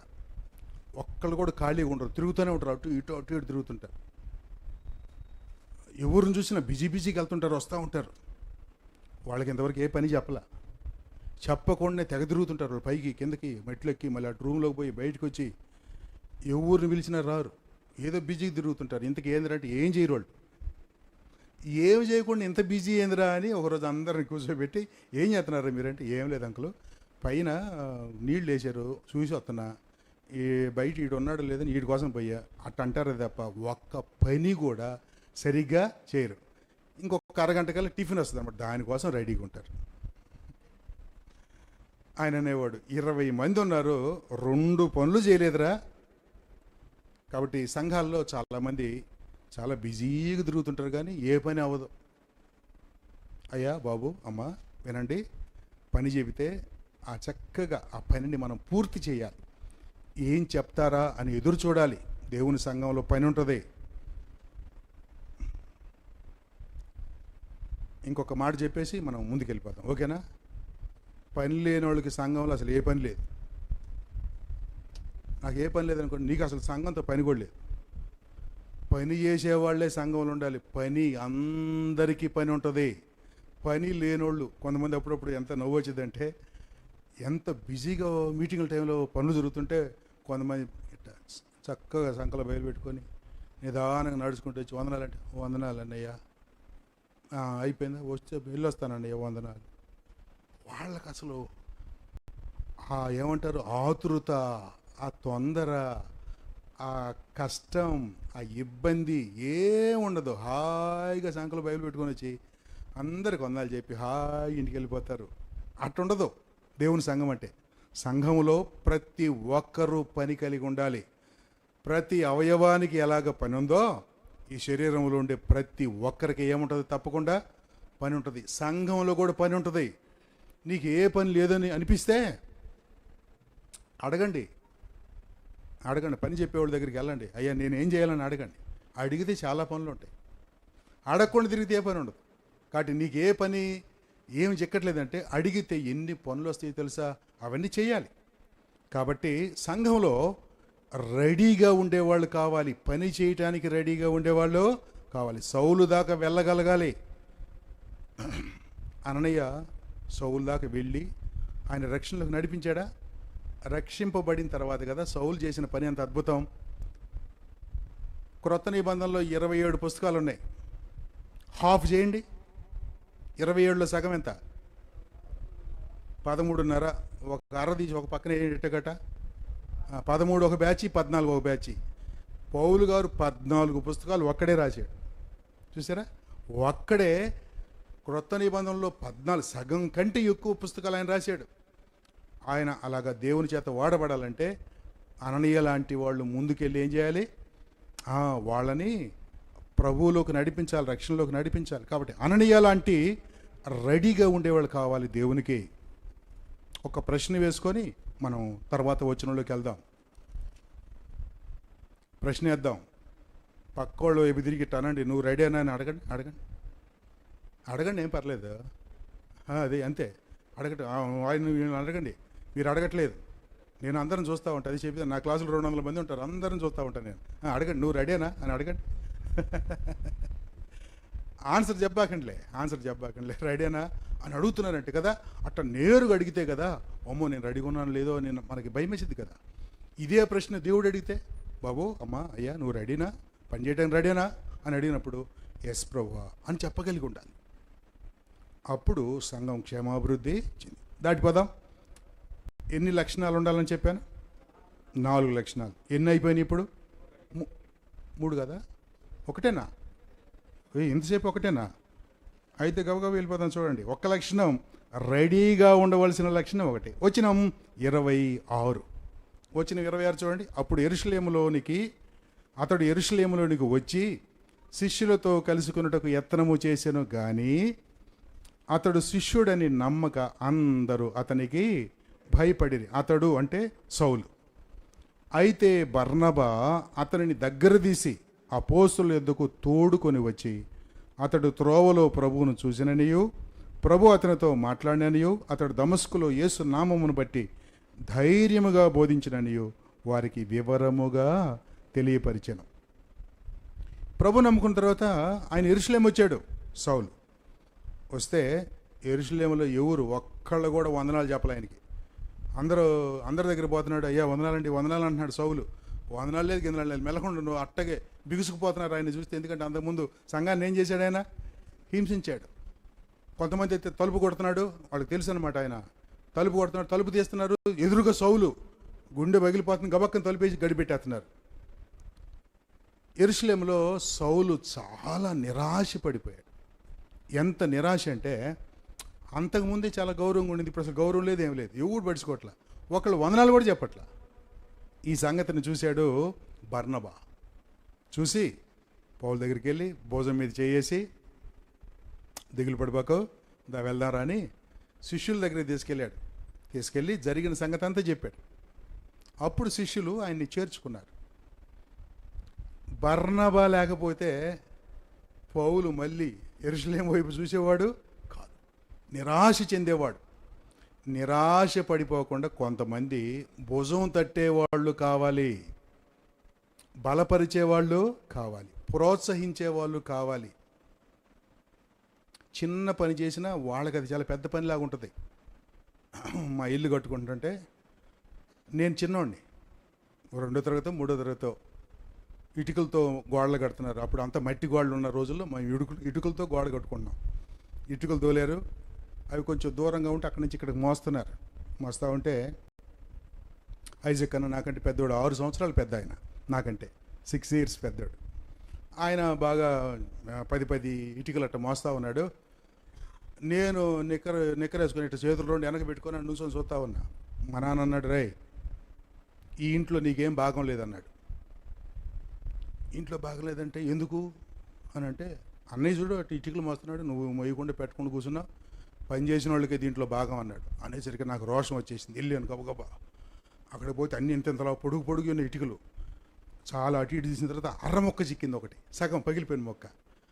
అది పట్టుకొని అదే పెద్దది నాకు అనమాట. అది పట్టుకొని అందరు కనిపించేటట్టుగా ఇదిగో నేను కూడా పని చేస్తున్నాను అని అందరికి చెప్పి తీసుకొచ్చి ఆ కుప్పలో వేసేసాను అనమాట. ఎన్ని వేసాను? ఒక్కటే. మా నాన్న అన్నాడు శభాష్ అన్నాడు. మా అన్న ఈ గంట చేసిన తర్వాత అప్పుడు అన్నాడు శభాష్ అని. ఊరి నాకు అరమొక్కకే శభాష్ అన్నాడు. ఆయన గంట చేసిన తర్వాత శబాష్ అన్నాడు. ఎవరు పెద్ద శబాష్? పెద్దది ఎవరికి?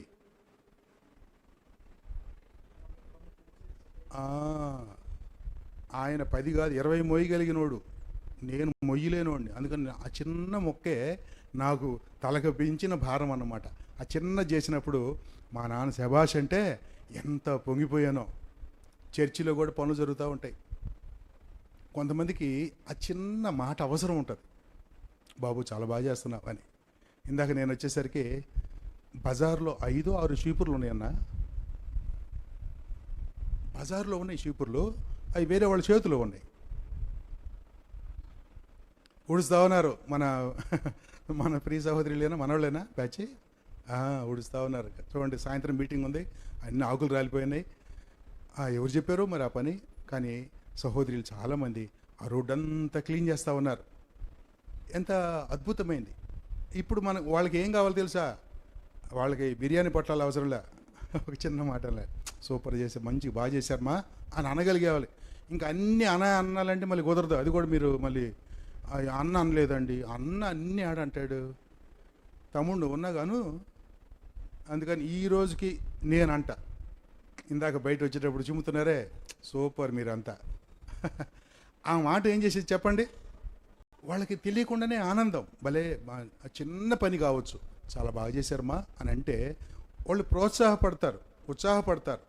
ప్రోత్సాహం అవసరం, సంఘంలో ప్రోత్సాహం అవసరం. అసలు ఈయన పేరేం పేరు తెలుసా? బర్నబా పేరు. అంతకుముందు ఏంటి?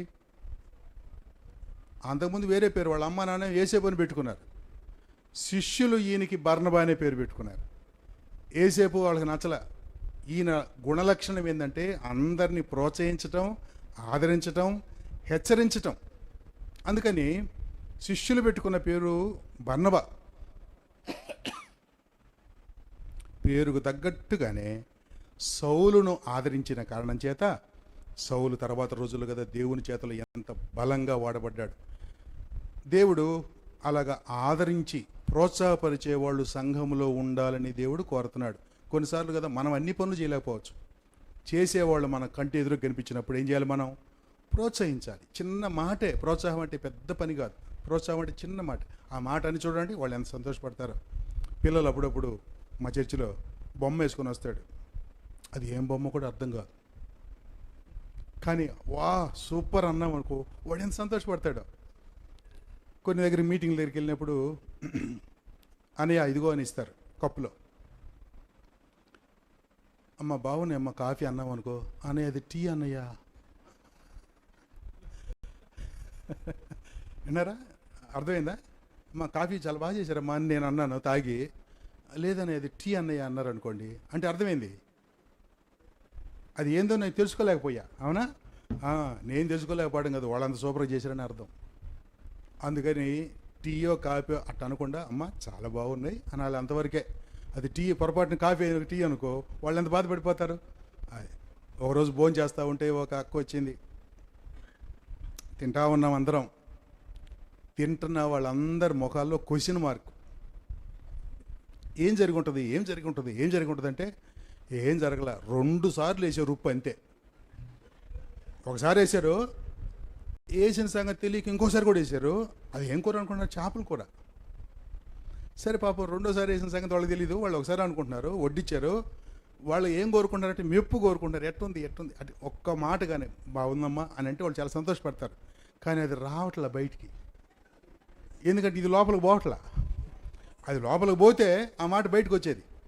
నోటికి అటు పెట్టుకోవడంతో గొప్పగా అందరూ పెద్దోళ్ళు ఉన్నారు హైదరాబాదు, పేరు జయరావు అంకులు వీళ్ళంతా ఉన్నారు. చూడండి, వాళ్ళు కూర చెడగొట్టినా ఏం కోరుకుంటున్నారు? అందుకని గుర్తుపెట్టుకోండి, చెడిపోయిందని అనబాకండి. భార్యాభర్తలు కూడా అంతే. భార్య ఏదైనా చెడగొట్టినా చెడిపోయింది అనొద్దు. వాళ్ళకు కూడా తెలుసు చెడిపోయిందని. తెలిసి కూడా మళ్ళీ మనల్ని ప్రశ్న వేస్తారు, ఎలా ఉందండి అంటారు. పాడైపోయింది నీ మొహంలాగా ఉందన్నామా, ఇంకా లైఫ్ లాంగ్ అట్టాటే పెడతారు మనకి. అట్ట కాకుండా ఏం చేయాలంటే చెడిపోయిందని వెరైటీగా చెప్పాలి. ఇదేందో ఒక వెరైటీ టేస్ట్ ఉందమ్మా అని చెప్పాలి అంతే. చూసారా, మనం ఏం తిట్లా, కానీ దాంట్లో సూపర్ తిట్లు ఉన్నాయి. ఏందే ఈ కూర చేయటం, నీ మొహం మీ నాన్న ఇటు నేర్పించాడా, మీ అమ్మ ఇటు నేర్పించింది, అవన్నీ దాంట్లో ఉన్నాయన్నమాట. ఒక్క మాటలోనే ఇదేదో వెరైటీగా ఉంది అని అన్నారు చాలు, అంతే అన్నమాట. తెలివి లేకపోతే కదా మళ్ళీ అదే కూర తినాల్సి వచ్చింది రోజు. అందుకని అట్లా అనమాట. చాలా జాగ్రత్తగా. తప్పు చేసిన వాళ్ళు కూడా ఏం కోరుకుంటారు? మెప్పు కోరుకుంటారు. అందుకని మనం ఏం చేయాలంటే, మరి ముఖ్యంగా ఇంటికాడైతే ఓకేలే, సంఘంలో నేను ఇంత పని చేసినా కూడా నన్ను ఎవరు పడుచుకోలేదండి అని అంటారు కొంతమంది. అందుకని ఏమనుకోకుండా వాడు ఏ పని చేసి అడగొట్టని సూపర్ చేసేవారని చెప్తా ఉండండి. ఏం చేద్దాం, తప్పదు. అట్ట చెబితే తప్ప పనులు జరగవు. కాబట్టి ఇది గుర్తుపెట్టుకొని, ఇక చెడగొట్టిన వాళ్ళనే మెచ్చుకుంటుంటే మంచి వాళ్ళని ఏం చేయాలి? ఖచ్చితంగా మెచ్చుకోవాలి. కాబట్టి ఆదరించేవాళ్ళు, హెచ్చరించేవాళ్ళు ఒకళ్ళు ఉండాలి సంఘంలో. ఇది చాలా వెరీ గుడ్ డ్యూటీ అనమాట. మనం చేయలేకపోవచ్చు, చేసేవాళ్ళకి చాలా ప్రోత్సాహకరంగా ఉంటుంది. అప్పుడే సంఘం ఏమైద్ది? క్షేమాభివృద్ధి చెందిద్ది, కట్టబడిద్ది, విస్తరిస్తుంది. మూడో వ్యక్తిని చదువుకుందాం చూడండి. 32వ వచనం. 32వ వచనంలో ఎవరున్నారు చూడండి. ఆ తర్వాత పేతురు సకల ప్రదేశములలో సంచారము చేయొచ్చు. పేతురు సకల ప్రదేశములలో సంచారము చేయొచ్చు. పేతురు గారు అన్ని ప్రదేశాలకు వెళ్తున్నాడు. ఆ దినాల్లో దేవుని పిల్లలు ఎక్కడికి వెళ్ళినా, ఏ పని మీద వెళ్ళినా వాళ్ళు యేసయ్యను మోసుకొని పోతున్నారు, సిలువను మోసుకొని వెళ్తున్నారు, సిలువ సువార్తను తీసుకొని వెళ్తున్నారు. శ్రమలు వచ్చినప్పుడు కూడా సిలువ సువార్త తీసుకెళ్లారు. 8వ అధ్యాయం చూడండి. 8వ అధ్యాయము 4వ వచనం. కాబట్టి అపొస్తలుల కార్యాలు 8:4. కాబట్టి చెదిరిపోయిన వారు సువార్త వాక్యమును ప్రకటించుచు సంచారము చేసిరి. వీళ్ళ సంచారంలో క్రీస్తు ప్రభు యొక్క సువార్త ఉంటుంది. పేతురు అనే ఈయన ఎక్కడికి వెళ్ళినా ఏం పట్టుకెళ్తున్నాడు? సువార్తను పట్టుకొని వెళ్తున్నాడు. దేవుని నమ్ముకున్న బిడ్డలమైన మనకి ఉండవలసిన మరొక అద్భుతమైన లక్షణం, నువ్వు ఎక్కడున్నా, ఎక్కడికి వెళ్ళినా మనందరికీ ఒక ప్రత్యేకమైన ఒక పరిధి ఉంటుంది. మనకంటూ ఒక పరిధి ఉంటుంది.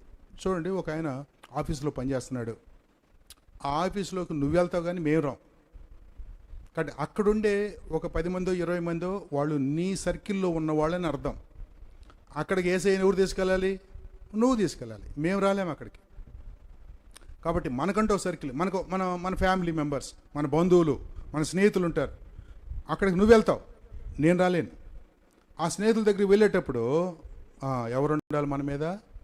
క్రీస్తు ప్రభు.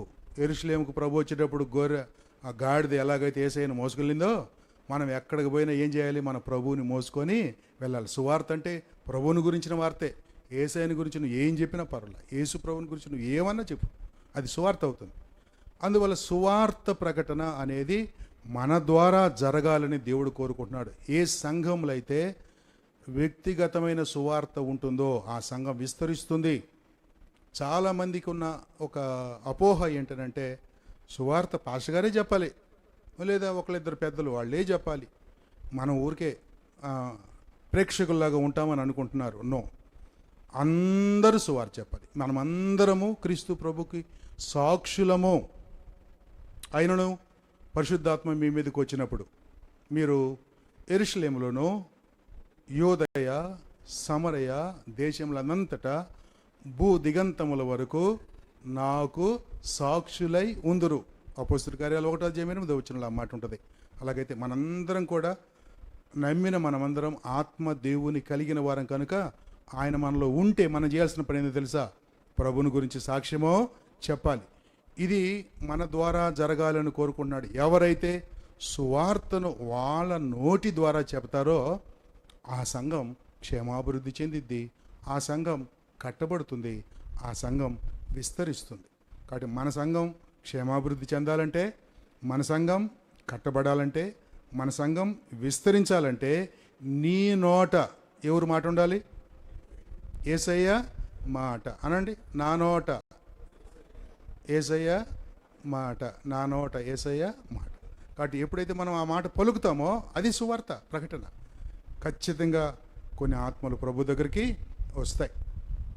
ఆఖరిగా 4వ లక్షణం ఈ అధ్యాయంలో మనం చూస్తాం. 36వ వచనంలో చూడండి. యొప్పేలో తబిత అను ఒక శిష్యురాలు ఉండెను. ఆమెకు భాషాంతరమున దోర్కా అని పేరు. యొప్పేకి ఇప్పుడు కొత్త పేరు పెట్టారు, టెల్ అవీవ్ అంటారు. యొప్పే పట్టణం పేరేంటి? Tel Aviv. టెల్ అవీవ్ అనే పేరు ఎవరండి విన్నారా? ఎక్కడ? ఇజ్రాయెల్ దేశానికి మొన్నటిదాకా ముఖ్య పట్టణం అదే, వాళ్ళ ముఖ్య పట్టణం టెల్ అవీవ్, యొప్పే. ఇప్పుడు దాన్ని యెరూషలేముకు మార్చుకున్నారు. యెరూషలేం ఇప్పుడు వాళ్ళ ముఖ్య పట్టణం. ఓకే, కాబట్టి యొప్పేలో తబితా అనే ఒక శిష్యురాలు ఉంది, ఆమెకి దోర్కా అని కూడా పేరుంది. 36వ వచనం మిగిలిన భాగం చదువుతున్నాం చూడండి. ఆమె సత్క్రియలను ధర్మకార్యములను బహుగా చేసి ఉండెను. ఈమె ఏం చేసింది? ఈమె ఏం చేసింది? 2 పనులు, సత్క్రియలు, ధర్మకార్యం. మనం చేస్తున్నామా, చేయట్లేదా? మనం కూడా చేస్తున్నాగా. ఎవరికి పావలా బేడ ఇవ్వట్లేదా? పేదోళ్ళకి ఇవ్వట్లేదా బాబు? ఎవరైనా అడిగేవాళ్ళు పేదోళ్ళు వస్తే ఒక పావలా బేడ ఇస్తున్నావా, ఇట్లేదా? ఈమె కూడా అదే పని చేసింది. కానీ ఆమె పేరు రాశారు బైబిల్లో, మన పేరు రాయలే. ఏమండి? తబితా పేరు రాసి ఉంది, మన పేరు రాయలే. ఎప్పుడన్నా ఇలాంటి ఆలోచన వచ్చిందా? ఏంది ప్రభు నా పేరు రాయకుండా తబితా పేరే రాసేవని? మళ్ళీ చదువుతాను, మళ్ళీ చదివినప్పుడు తేడా ఏందో మీరే చెప్పాలి, ఓకేనా? ఆమె సత్క్రియలను ధర్మకార్యములను బహుగా చేసి ఉండెను. ఏంది తేడా? ఆమె చేసింది, మనం కూడా చేసాం. కానీ ఆమె ఎట్ట చేసిందంట? మన కాడికి వచ్చేసరికి ఏమని చెప్పాలి? అది కొద్దిగా పక్కన పెట్టి ధర్మకార్యాలు సత్క్రియలు చేసామండి మేము. ఎవరు చేస్తే పేరేం రాయరు. బహుగా, మీరు బహుగా ఫలించుట వలన నా శిష్యులు అవుతారు. 15వ అధ్యాయం యోహాను సువార్త 8వ వచనంలో. నా తర్వాత ఒక చెల్లి, ఆమె పేరు మెర్సీ. అన్నయ్య మాకంటే పెద్దోడని చెప్పాక 6 సంవత్సరాలు పెద్ద. అమ్మా నాన్న ఇద్దరు ఉద్యోగస్తులు. వాళ్ళు ఉదయం వెళ్ళి సాయంత్రం వచ్చి అలిసిపోతారనమాట. వాళ్ళు ఏమి పట్టించుకోరు మమ్మల్ని. అన్నయ్య అన్నీ పట్టించుకునేవాడు. మా ప్రోగ్రెస్ కార్డుల మీద సంతకం కూడా మా అన్నయ్య పెట్టాలి. ఒకరోజు మా చెల్లిని ఇలా తిడుతున్నాడు. ఏమంటాడు? ఏమే పనికి మళ్ళీ అన్న, ఏంటి మార్కులు అన్ని 0 వచ్చినాయి అన్నాడు. అంటే మా చెల్లికి ఎంత కోపం వచ్చిందంటే చాలా కోపం వచ్చింది. అట్లాంటి కోపాన్ని మళ్ళీ ఇంతవరకు చూడాలి అమ్మాయికి వచ్చినంత కోపాన్ని. అప్పుడు వచ్చిన కోపం, అన్ని 0 అంటావా? ఇక్కడ చూడు, తెలుగులో 2 వచ్చినాయి, ఓకే. సైన్స్లో 0, ఓకే ఓకే. ఇక్కడ చూడు, లెక్కల్లో 1 వచ్చింది, హిందీలో 0, ఓకే. సోషల్లో 1 వచ్చింది. అంటే 3 1లోనూ 3 0 వచ్చింది. అటు చూడగానే మా అన్నగారు ఏమన్నాడు? ఏందే నీ మొహం అన్ని 0 అన్నాడు. ఆ 1 కూడా ఎందుకు వచ్చింది? ABCDలు ఉంటాయి కదా క్వశ్చన్లకి, మనం ఏదో ఒకటి పెట్టాం, పొరపాటున రైట్ అయిందనమాట, అందుకని ఆ 1 వచ్చినాయి. అయితే అన్నయ్య అన్ని 0 అన్నందుకు అమ్మాయి ఒప్పుకోలా. దాంట్లో 2 వచ్చినాయి, దీంట్లో 1 వచ్చింది, దీంట్లో 1 వచ్చింది. 6 సబ్జెక్టుకి కలిపి 4 మార్కులు వచ్చినాయి. ఆమెకు అంతవరకు తెలిసింది 0 అంటే ఒప్పుకోదు, 1 అని చెప్పాలన్నమాట. 0 అంటే ఒప్పుకోదు. మనకు కూడా చాలామందికి ఎంత రోషం వచ్చిందో. ఎన్ని చేసి 1 చేసి అసలు ఈ భారం అంతా నాదేనండి సంఘం మీద. ఎంత భారం పాపం. జాషువా అన్న ఏముంది, అసలు నేను లేకపోతే జాషువా అన్న ఏం చేయలేడండి అని మనం అనుకుంటాం. ఎన్ని చేసి 1 చేసి. మా ఇంట్లో దానిమ్మ కొత్తలో వచ్చిందనమాట. దానిమ్మ చెట్టు, సీడ్లెస్ దానిమ్మ. మా అమ్మకి చెట్లు అంటే బాగా ఇష్టం, మా నాన్నకి చెట్లు అంటే కోపం. దానిమ్మ చెట్టు వేసింది. ఎందుకు కోపం అంటే, అమ్మ వంట చేసుకుంటూ పొద్దున్నే వెళ్ళిపోవాలి కదా గబగబా. మా నాన్నకి చెప్పిద్ది అనమాట పని, కొద్దిగా నీళ్లు పోయకూడదు, ఊరకు కూర్చోపోతే ఆడ పేపర్ ఎంతసేపు చదువుతావు, నీళ్ళు పోయి అంటది. అందుకే నేను చెట్లు వేయొద్దంటాను నేను అని అంటాడు మా నాన్న. సో వాళ్ళిద్దరికి ఆ గొడవ ఎప్పుడు జరుగుతూనే ఉంటుంది. ఎట్లా కట్ట 2 చెంబులు నీళ్ళు పోస్తాడు. పొయ్యిగా సడన్గా ఒకరోజు కాయ వచ్చింది దానికి. అది పెరిగి బాగా ఇంత పెద్ద కాయ అయిపోయింది. అబ్బా చూసినప్పుడు చాలా ఆనందం. కోస్తే మా ఇంట్లో 6 డజన్ మంది అందరం తృప్తిగా తిన్నంత అన్నీ వచ్చినాయి ఒక్క కాయకి. ఇక మళ్ళీ కాయలు అది ఒక్కటి కూడా కాయలు, ఒకే ఒక్క కాయ కాసింది. మా అమ్మ అంటది, పోయి మొన్న ఎంతలో కాయ వచ్చింది, పోయి నీళ్ళు పోయి అంటది. మా నాన్న పోసి ఒకరోజు మా అమ్మ లేచే లోపల దాన్ని నరికి గోడ అవతల ఇసిరేసాడు. నీళ్లు పోయి అంది. నీళ్ళు పోయి అంటే అక్కడికి పోయి పోయలేను, అది లేదు ఇక్కడ అని చెప్పాడు. ఎందుకని నరికేశాడు? ఓ భలే కాయలు నిజమే, కానీ ఎన్ని కాయలు వచ్చినాయి? దానికి నీళ్లు పోసిన ఆ నీళ్ళని ఆ నీళ్ళని బకెట్లో పోసి బయట ఎవరికైనా పావలాగా బేడగా అమ్ముకున్నా కూడా ఒక 500 వస్తాయి. 500కి ఎన్ని కాయలు వస్తాయి? ఇన్ని వస్తాయి కదా. అందుకని ఒక్క కాయ కాసి నేను భలే కాసిన అనకూడదు. తబిత బహుగా ఏం చేసిందంటే ఆమె చేసిన 2 పనులు అక్కడ చెప్పారు కదా. సత్క్రియలు ధర్మకార్యములు బహుగా చేసి ఉండెను. తేడా ఏమిటా రెండింటికి? ఏమండి? సత్క్రియలు ధర్మకార్యములు బహుగా చేసి ఉండెను. వ్యత్యాసం ఏంటి? ఓకే, సత్క్రియలు అనేవి మన వైపు నుంచి దేవుని కొరకు చేయాల్సిన కార్యాలని సత్క్రియలు అంటారు బైబిల్లో. బయట మళ్ళీ సత్క్రియలు అంటే మంచి క్రియలు, కానీ బైబిల్లో సత్క్రియలు వేరు. ఇక ధర్మకార్యాలంటే మనం లోకంలో చెప్పుకుంటామే, వాడు సత్క్రియలు చేస్తారంటే ధర్మకార్యాలు అనమాట. అందుకని రెండిటిని ప్రస్తావన చేశాడు దేవుడు, పరిశుద్ధాత్మ దేవుడు. ఆమె సత్క్రియలను ధర్మకార్యములను బహుగా చేసి ఉండెను. ఆదామవ్వలకి పుట్టిన 2 పిల్లలు, మగ పిల్లలు ఆరాధన చేసినప్పుడు కయ్యూను ఆరాధన అర్పణ దేవుడు కోరుకోలేదు, వద్దన్నాడు. హేబేలు అర్పణ తీసుకున్నాడు. కయ్యూను కోపం వచ్చింది, దేవుడు తిట్టాడు. ఎరా ఎందుకు నీ కోపం? నువ్వు చేసిన ఆరాధన అది బాగలేదు, మంచిగా చేయలేదు. నువ్వు సత్క్రియ చేసిన ఎడల నీ తలెత్తుకోవా అని అన్నాడు. కాబట్టి ఆరాధనకు దేవుడు పెట్టిన పేరేంది? సత్క్రియ. ఫిలిప్పీ పత్రికలో మనం చదివితే ఈ సత్క్రియను ఆరంభించిన వాడు అని సువార్తన సత్క్రియ అనే మాటను పౌలు గారు రాస్తాడు. కాబట్టి సువార్త, ఆరాధన, ప్రార్థన, వీటిని మన ఏమంటారు తలాంతులు ఉపయోగించడం, ఇవన్నీ సత్క్రియలు. ఇవన్నీ దేవుని కొరకు చేయాల్సిన పనులు. ఇక మనుషుల కొరకు చేసే పనులునే ధర్మకార్యాలు. ఆ రెండిటిని ఆమె ఎట్ట చేసిందని రాశారు? బహుగా. పేతురు గారు ఆ ఇంట్లోకి పోయేసరికి తెగ ఏడుస్తున్నారు జనం. తబిత చచ్చిపోయింది, జనం తెగ ఏడుస్తున్నారు. మామూలుగా చచ్చిపోయినప్పుడు ఏడ్చేటప్పుడు ఆడవాళ్ళు మగవాళ్ళు అందరూ ఏడవాలి. ఇక్కడ ఒక వెరైటీ ఉందా, వచ్చి ఆడవాళ్ళు ఏడుస్తున్నారు. ఏడ పేతురు గారు చూసి ఆశ్చర్యపడ్డాడు, ఇదేందబ్బా లేడీస్ మీటింగ్ లాగా వీళ్ళు ఏడుతున్నారు, ఎవరు మగవాళ్ళు ఎవరు ఏడట్లేదని. ఎందుకైనా మంచిదని టచ్ చేసి చూశాడు. ఏమండి మీకేమవుతుంది అంటే, మాకేం కాదయ్యా. మీకేం కాబట్టి అంతలా ఎందుకు మేము ఏడుతున్నావు? పక్కన ఇంకొక అమ్మ ఏమవుతారు మీకు? తబిత మాకు కూడా ఏం కాదయ్యా. అరే భలే ఉందే, ఏం కాని వాళ్ళు తెగ ఏడుతున్నారు. ఎందుకు ఏడుస్తున్నారు అని అడిగితే అప్పుడు చెప్పారు, ఇదిగోండి మేము వేసుకున్న ఈ డ్రెస్సులన్నీ ఆమె చేత్తో కుట్టి మాకు ఇచ్చింది. మేము పేదవాళ్ళమైతే ఆమె కుట్టించింది. ఆమె చేసిన సత్క్రియలు ధర్మకార్యాలు కొద్దిగా కాదు ఆమె చేసింది. అందుకని ఆమె పేరు ఏడుంది బైబిల్లో? బహుగా. ఆడ ఏడ్చే బ్యాచ్ అంతా ఆమె ద్వారా మేలు పొందిన వాళ్ళే. రైట్, ముగిచ్చేసుకుందాం, ఓకేనా? మనం పోయిన తర్వాత కొంతమంది ఏడుస్తారు. వాళ్ళని తట్టి అడగాలి, ఎందుకు ఏడుస్తున్నారని. వీడు నాకు డబ్బులు ఇవ్వాలయ్యా, ఇవ్వకుండా పోయాడు. అట్టాటి బ్యాచ్ చూకుతారు మనకి తప్ప, అయ్యా ధర్మకార్యాలు చేశాడండి ఎవరు చెప్పుకోరు మన గురించి కదా. చేస్తే కదా ఉండటానికి. అందుకని నేనేమంటానంటే, చేయాలి మనం ధర్మకార్యాలు. దేవుని పిల్లలు ధర్మకార్యాలు చేయాలి, సత్క్రియలు చేయాలి. ప్రభు దగ్గర మనం దీవెన పొందాలి. సంఘం క్షేమాభివృద్ధి పొందాలంటే సంఘములో ఉండేవాళ్ళు ఏం చేయాలి? ధర్మకార్యములు, సత్క్రియలు బహుగా చేయాలి. కొద్ది కాదు. ఎట చేయాలి? బహుగా చేయాలి. ఈ 4 లక్షణాలు ఏ సంఘములో ఉంటాయో ఆ సంఘం చెప్ప పెట్టకుండా అభివృద్ధి చెందిద్ది. మీరు చెప్తారు ఆ 4 లక్షణాలు, నేను పలికి ప్రార్థన చేస్తాను. ఆ మొదటి లక్షణం రెడీగా ఉండేవాళ్ళు కదండి. పిలిస్తే వెంటనే పలికేవాళ్ళు కావాలి. అననీయ దానికి నిదర్శనం. రెండవ లక్షణం బర్నబా ఏం చేస్తున్నాడు? ప్రోత్సహించే వాళ్ళు ఉండాలి. 3 పేతురు సువార్త ప్రకటించేవాడు. 4 తబిత సత్క్రియలు ధర్మకార్యాలు. కాబట్టి దేవుని పిల్లలు బహుగా చేయాలి. కొద్ది చేయటం కాదు, బహుగా చేయాలి.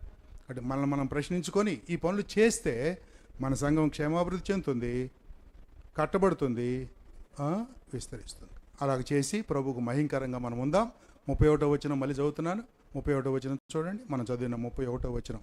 సహోదరులు ఎవరైనా చదవండి, లేకపోతే 9:31 కావున యోదయ గలిలయ సమరయ దేశములంతటా సంఘం క్షేమాభివృద్ధి చెందుచు సమాధానం కలిగి ఉండెను.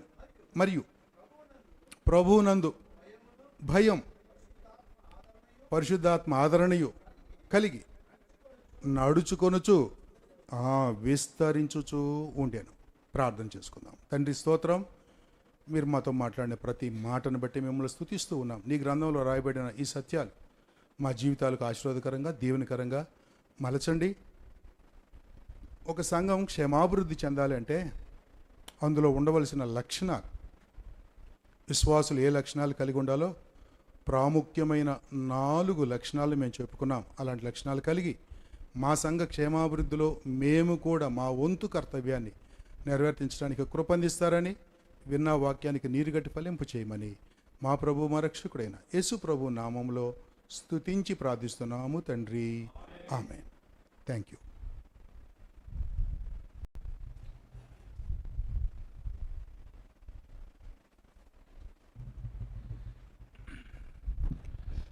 దేవునికి స్తోత్రం. ఈ రాత్రి చాలా ఆశీర్వాదకరమైన దీవెనకరమైన సందేశాన్ని మనం వినగలిగాం. అందుని బట్టి ప్రభువును స్తుతిస్తూ మన జీవితాన్ని పరీక్షించుకొని సంఘ క్షేమాభివృద్ధిలో మన వంతు పాత్ర ఏ రీతిగా ఉందో ఆలోచన చేసుకుని సరిచేయబడ్డానికి దేవుడు మనందరితో మాట్లాడాడు. దేవుడి నామానికి మహిమ కలుగునుగాక. తిరిగి రేపు ఉదయకాలము కొణిదెలలో దేవుని దాసులు వాక్యాన్ని అందిస్తారు. ఈరోజు లైవ్ ఇచ్చినట్లుగా రికార్డ్ చేసినట్లుగా రేపు కొణిదెలు రికార్డ్ చేయరు కనుక రేపు వాక్యం వినాలనుకుంటే కొణిదెలకు రావచ్చు, అభ్యంతరం ఏం లేదు. ఉదయకాలము 6:30కి ఇక్కడి నుంచి బయలుదేరుతాం. 7 గంటలకు ఆరాధన కార్యక్రమం ప్రారంభమవుతుంది. 9 గంటలకు ముగించబడుతుంది. మరలా అక్కడ వాక్యం విని మనము ఆరాధన ఇక్కడికి రావచ్చు. కాబట్టి ఆసక్తిలో వారు తప్పకుండా రండి.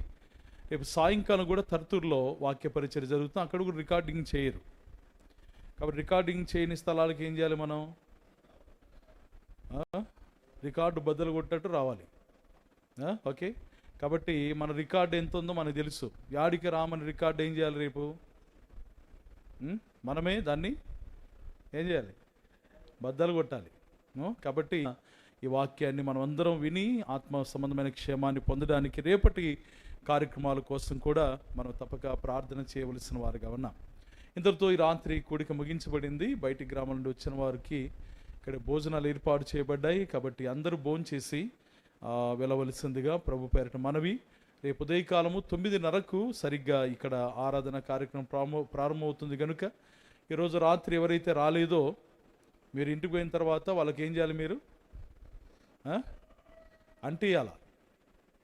ఏమంటియాలా? ఈరోజు మీరు పొందిన మేలు గురించి చెప్పాలి. ఈరోజు మీరు పోగొట్టుకున్నారు అంటే మేము ఇంటికాడ యూట్యూబ్లో చూసిన వాళ్ళు అన్నారనుకో, డైరెక్ట్ చూసిండగా భలే ఉండదు అని చెప్పాలి. కాబట్టి రేపు అందరినీ మనం ప్రోత్సహిద్దాం, రాని వారికి కూడా తెలియచేద్దాం. రేపు రాత్రితో మనకి సభలు ముగించబడతాయి. రేపు కార్యక్రమాల కోసం కూడా ఈ రాత్రి మనం పడుకోకముందు అందరూ జ్ఞాపకం చేసుకునే ప్రార్థనలో దేవుడు రేపు కూడా తన దాసుని బలపరిచి వాడుకునేలాగున సెలవు తీసుకుందాం. అందరికీ వందనాలు.